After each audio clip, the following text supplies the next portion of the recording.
मित्रांनो, तुम्हाला काय वाटतं? विमानाचा शोध राईट ब्रदर्सने 1903 मध्ये लावला? जर मी सांगितलं की हजारो वर्षापूर्वी आपल्या ऋषींनीच विमानशास्त्राचा पाया रचला होता तर आश्चर्य वाटेल ना? प्राचीन भारतात ऋषी भारद्वाज यांनी वैमानिक शास्त्र नावाचा एक ग्रंथ लिहिला होता. या ग्रंथात 100पेक्षा जास्त तंत्रज्ञानाची सूत्रे आणि 8 वेगवेगळ्या प्रकारच्या विमानांचं वर्णन आहे. 8 प्रकारची विमाने. शकुन विमान, पक्षाच्या उड्डाणावर आधारित, वेगाने फिरणारे. सौंदर्य विमान, शोभिवंत व आलिशान, राजांसाठी. रुक्म विमान, धातूंच्या म्हणजे मिश्र धातूपासून बनवलेले, मजबूत व टिकाऊ.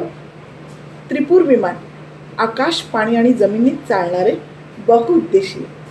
कानक विमान, सोन्याच्या झळाळीने बनलेले, राजेशाही. पुष्पक विमान, सर्वात प्रसिद्ध, रामायणात वर्णन केलेले, शेकडो लोक प्रवास करू शकतील असे विशाल विमान. सुपर्ण विमान, पक्ष्यांसारखी पंखांची रचना, दिशानुसार झेप घेणारे. आणि 8वं वायस विमान, गुप्त हेरीसाठी वापरले जाणारे, हलके व अतिशय वेगवान. या ग्रंथात फक्त विमानेच नाही तर त्यांच्यासाठी वापरले जाणारे इंधन, धातू, ऊर्जा स्त्रोत, यंत्रणा आणि गुप्त तंत्रज्ञान याचेही तपशीलवार वर्णन आहे.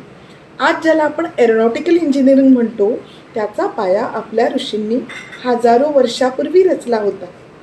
आज जगात आपण तंत्रज्ञानाच्या प्रगतीबद्दल गर्व करतो, पण खरं म्हणजे विज्ञान आणि संशोधनाचा हा वारसा आपल्याकडे ऋषींनी खूप आधीच दिला आहे. हा वारसा जपा, त्यातून प्रेरणा घ्या आणि आधुनिक विज्ञानाशी जोडले जा, ही आपली जबाबदारी आहे.